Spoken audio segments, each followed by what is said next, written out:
Assalamualaikum warahmatullahi wabarakatuh. Kami dari kelompok 2 akan membahas tentang kepemimpinan. Berikut nama-nama kelompok kami. Di slide selanjutnya saya akan membahas tentang definisi kepemimpinan. Ada beberapa definisi menurut para ahli, salah satunya menurut Ahmad Rusli. Dalam kertas kerjanya, Pemimpin dalam Kepemimpinan Pendidikan 1999 menyatakan pemimpin adalah individu manusia yang diamanahkan memimpin subordinat atau pengikutnya ke arah mencapai matlamat yang ditetapkan. Secara garis besar, kepemimpinan adalah kemampuan seseorang mempengaruhi dan memotivasi orang lain untuk melakukan sesuatu sesuai tujuan bersama. Saya akan membahas tentang teori kepemimpinan. Seorang pemimpin harus mengerti tentang teori kepemimpinan agar nantinya mempunyai referensi dalam menjalankan sebuah organisasi. Beberapa teori tentang kepemimpinan yaitu: yang pertama, teori kepemimpinan sifat. Dalam perkembangannya, teori ini mendapat pengaruh dari aliran perilaku pemikir psikologi yang berpandangan bahwa sifat-sifat kepemimpinan tidak seluruhnya dilahirkan, akan tetapi juga dapat dicapai melalui pendidikan dan pengalaman. Sifat itu antara lain sifat fisik, mental, kepribadian. Yang kedua, kepemimpinan, perilaku dan situasi.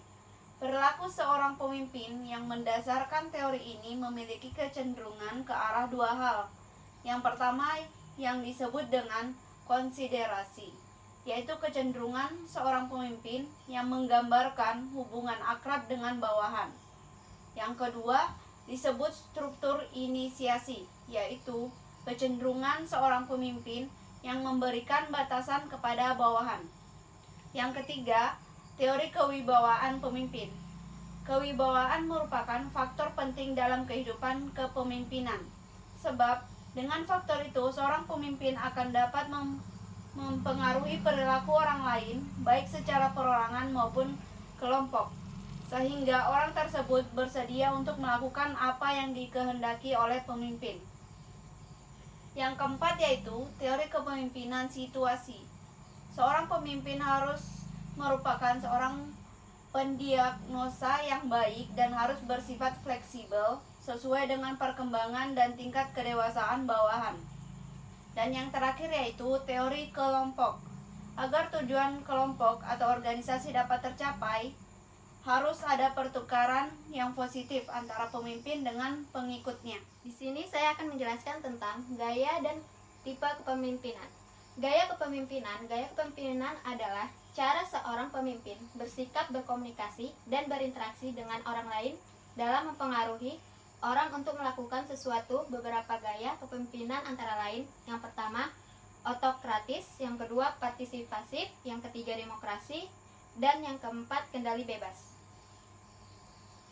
Tipe kepemimpinan pada umumnya, para pemimpin dalam setiap organisasi dapat diklasifikasikan menjadi 5 tipe utama, yaitu: yang pertama, tipe kepemimpinan autokratis; yang kedua, tipe kepemimpinan militeristis; dan yang ketiga, tipe kepemimpinan paternalistis; yang keempat, tipe kepemimpinan karismatis; dan yang kelima, tipe kepemimpinan demokratis.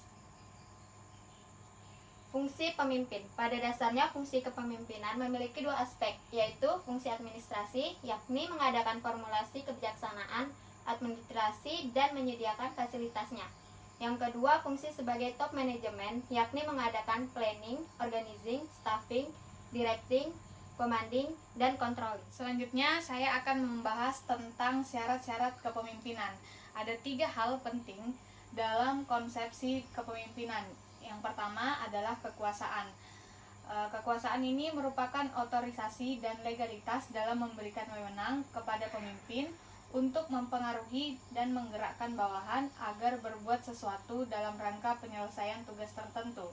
Kedua, ada kewibawaan. Kewibawaan ini merupakan keunggulan, kelebihan, keutamaan, sehingga pemimpin mampu mengatur orang lain dan patuh padanya. Ketiga, ada kemampuan, sumber daya, kekuatan, kesanggupan, dan kecakapan secara teknis maupun sosial yang melebihi dari anggota biasanya. Selanjutnya saya akan membahas tentang ciri kepemimpinan. Ciri pemimpin yang ideal antara lain, yang pertama, pengetahuan umum yang luas, yang kedua, kemampuan tumbuh dan berkembang, yang ketiga, sikap inkuisif atau rasa ingin tahu, yang keempat, daya ingat yang kuat, kelima, keterampilan berkomunikasi, keenam, keterampilan mendidik, ketujuh, sikap pragmatis, kedelapan, kemampuan menentukan prioritas, dan yang terakhir, kemampuan menentukan hal yang penting. Slide ini saya akan membahas tentang unsur kepemimpinan. Unsur intern kepemimpinan adalah unsur yang muncul dari dalam diri seorang pemimpin yang membentuk sikap, sifat, dan karakter seorang pemimpin dan keluar menjadi sebuah unsur utama yang menjadikan seorang pemimpin itu tampak dan membentuk unsur ekstern. Jadi terdapat relasi yang sangat kuat di antara dua unsur tersebut. Selanjutnya di sini saya akan membahas tentang hambatan dalam kepemimpinan. Yang pertama ada faktor internal.